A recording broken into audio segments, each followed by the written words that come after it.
King Charles has been diagnosed with cancer, like we told you earlier. Well, the type of cancer has not been revealed. It's not prostate cancer, but was discovered during his recent treatment for an enlarged prostate. Buckingham Palace says the British monarch has begun regular treatments and will postpone public duties during the treatment. The king has informed both his sons personally about his diagnosis, and the Prince of Wales is said to be in regular contact with his father. The Duke of Sussex, Prince Harry, will also be traveling to the UK to see him in the coming days. Well, let's cross live to our London studios and speak to our ICE correspondent, Adefemi Akinsoya. Adefemi, good to see you, and thanks for your time. What more do you know about this very tragic news? Well, a very good evening to you. As you've said in your introduction there, King Charles has been diagnosed with a form of cancer, but at this point, it's unclear what type of cancer it is, and we also don't know at what stage this diagnosis has come in at. What we do know is that recently, just 10 days ago, the King was admitted into the London clinic here in the Harley Street area of London, and he underwent treatment for an enlarged prostate. So it can be understandable why there's been some sort of link between that treatment and this diagnosis, but it has been made clear that he is not suffering from prostate cancer, though we don't know what type of cancer the king has been diagnosed with. We do also find that he has been very open with his health challenges of recent, clearly releasing public statements ahead of and during his stay at the London clinic for treatment for that enlarged prostate. And we did see Queen Camilla visit her husband over the course of his treatment there, and then also accompanying him as he was being discharged. He left on his own 2 feet, and it is as a result of that stay that subsequent testing was done, which has revealed this prognosis of cancer. But at this stage, we don't know what stage the cancer is at, and even then, what form of cancer itself the king is currently battling with. And Adefemi, it looks like this might just rally the family. It is heartening when you hear that Prince Harry will be making his way to see his father. He's already spoken with him. Tell us more about all that's going on around the family at this time and how this may just be a rallying point.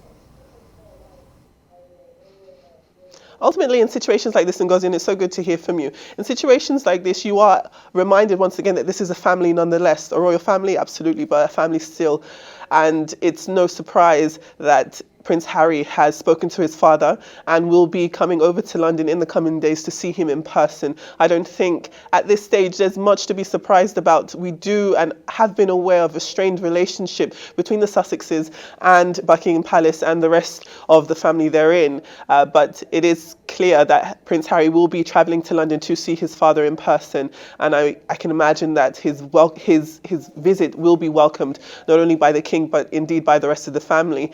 At this point, it is quite interesting to see what the dynamics of the royal family will look like in the aftermath of this prognosis. There has been some positive news, if you can call it that, in the sense that King Charles has been very open, and it's unlike monarchies to do that. If you cast your minds back to the 70-plus year reign of Queen Elizabeth II, when she went into hospital, or indeed when Prince Philip went into hospital, both of them clearly are late now. They didn't go and visit each other in the way that we've seen Queen Camilla do so for her husband. And in addition to that, being that King Charles has been so open about his challenges, about going in for treatment for this prostate cancer, it has had a positive impact on the rest of the populace. You have seen the National Health Service, the NHS, report that there's been a surge of interest, lots of men looking at prostate cancer, perhaps even coming into the hospitals, checking out themselves because of the positive influence that has been a direct result of King Charles' openness as it pertains to his healthcare challenges.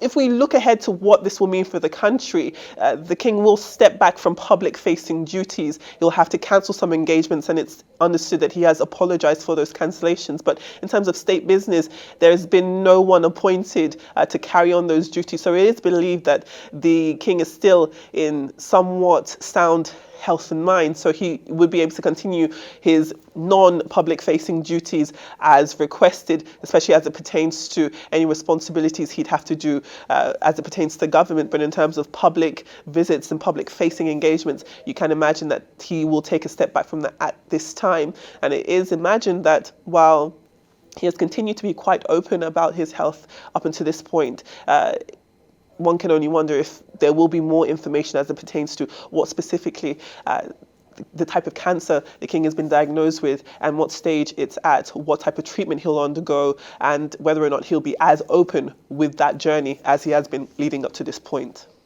Well, Adefemi, before I let you go, we understand perhaps he's been speaking quite more open because he's a patron to a lot of cancer charities while he was Prince of Wales. How are the people taking this very sad news?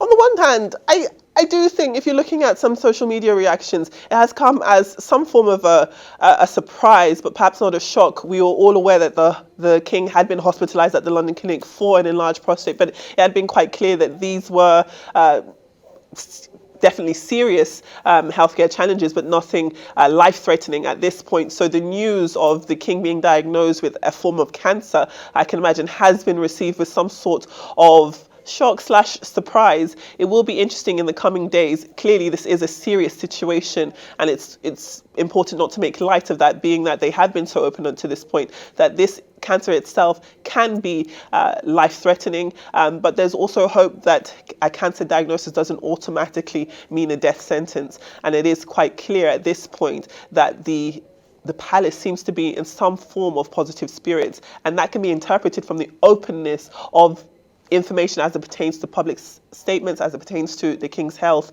and the visits that you've seen. When you have seen Queen Camilla visit her husband while he was hospitalized or admitted into the London Clinic, she did go in multiple times. It didn't seem that there was some sort of overarching worry. So I can imagine that to some extent, we don't know when the news came into the royal family. We do know that it was broken to the public recently, that this is clearly a situation that has escalated from him going in for that enlarged prostate. Looking ahead to seeing how the populace will react to it, I can imagine that so far it will continue to be one of people being proactive with their health, especially men who are over 50, who have to look at their prostate a bit more seriously. You'll remember just a few years ago, Arise News doing quite an important package as it pertains to men's health and prostate cancer care here I was about to say here in Lagos, but over in Lagos at a hospital there. So being able to share information as it pertains to health in general, but in this issue specifically men's health, is quite important. And I can imagine that the public response, one will be extending their well wishes to King Charles, but also looking at taking their own health quite seriously. Absolutely, and this is all happening at a time when the world is commemorating International Cancer Day. Yeah. Adefemi Akinsoya, thank you so much. Always a delight to see you. And I think Lagos is, she's longing for Lagos. Exactly, she has Lagos on her mind. Even in London.